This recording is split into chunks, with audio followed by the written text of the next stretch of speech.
ఉపాయం ఉండాలి గాని పనికి రాందంటూ ఏది ఉండదబ్బా. గిసొంటి ఉపాయాలు చేయాలంటే మా అక్కలే.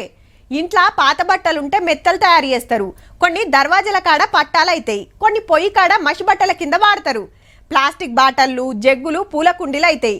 గదే ప్లాస్టిక్ తోటి ఇంటికి డెకరేషన్ చేసే వస్తువులు కూడా తయారు చేస్తారు. మీ ఇండ్లల్లా ఇంకేమేం చేస్తారో గాని ఇప్పుడైతే గీ వార్త చూడుర్రి.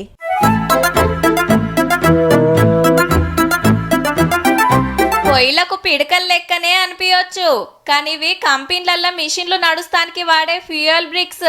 మక్క, శనగ, పల్లికాయ, చెక్క పొట్టుతో తయారు చేస్తున్నారు. నిర్మల్లా గీ కంపెనీల చేసి కావాల్సిన వాళ్ళకు సప్లై చేస్తున్నారు. అంటే రైతులకు పనికి రావని పడేసే పొట్టును గిట్ల వాడుతుండ్రన్నట్టు. మనకి ఓవరాల్ గా మంత్లీ 180 నుంచి 200 టన్స్ వరకు మనం ప్రొడక్షన్ చేస్తున్నాం. మంత్లీ వచ్చేసి 1,20,000 నుంచి 1,50,000 వరకు మనం సంపాదించవచ్చు. కిలాకు 8 రూపాయల లెక్కనే కంపెనీలకు పంపుతారట. బాయిలర్లు నడిచే కాడ బొగ్గుకు బదాలు ఇది వాడతారన్నట్టు. చేన్లు వేసినాక రైతులు మక్క, కందిపొట్టు పసులకు పెడుతుంటారు. కొంత అట్లనే వేస్ట్ గా పడిపోతది.